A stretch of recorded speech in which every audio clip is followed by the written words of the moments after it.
The rational root theorem helps us find the possible rational roots for any polynomial function. This is particularly useful when we have larger polynomial functions that aren't as easily factorable. To get started, all we have to do is identify the constant and the leading coefficient of our polynomial function in standard form. For our example here, that's very easy. We have 8 and we have 2. The rational root theorem states that if we take all of the factors of the last term, which we could label as p, and the first term, which we can label as q, and divide them, we'll come up with a list of all of the possible rational roots. Let's take a look at how that works with an actual example. So first, let's find the factors of p and q. So p is 8, q is 2. And the factors of 8 could be, well, 1 divides into 8, 2, 4, and 8. For 2, we have 1 and 2. It's important to remember that we could have the positive or negative version of all of these numbers, because a positive or negative version would divide into our original number evenly.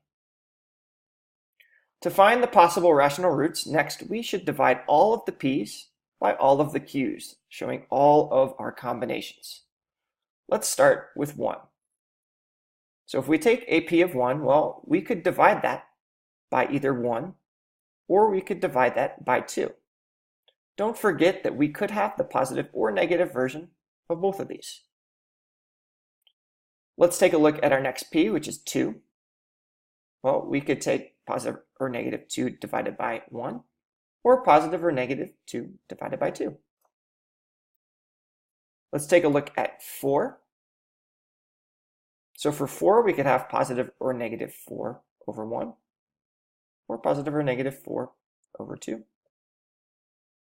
And lastly, for 8, well, we could have positive or negative 8 over 1, or positive or negative 8 over 2.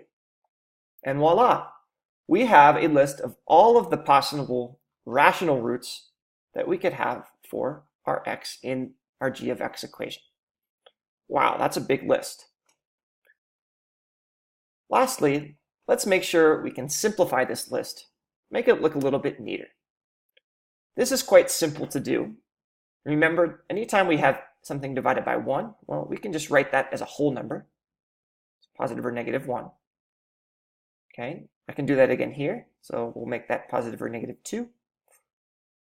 I see that positive or negative 2 over 2, this is going to simplify to positive or negative 1. I can scratch it out. It's a repeat value. Let's simplify this to positive or negative 4. We can simplify this to positive or negative 2. And look, we have another repeat value. We have another fraction we can simplify to positive or negative 8. And I have 8 over 2, which I know is going to be the same as positive or negative 4. Look at that, another repeat value. So to sum up, what we have just done is we have found a list of all of our possible rational roots.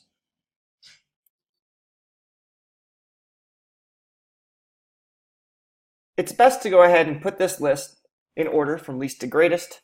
Let's do that now. So I see here I have positive or negative 1/2.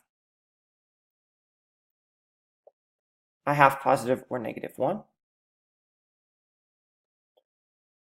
I have positive or negative 2. I have positive or negative 4. And I have positive or negative 8. In the next videos, we'll learn how to narrow this list down even further to get us to the actual solutions for our polynomial function, like the g of x we had in this example.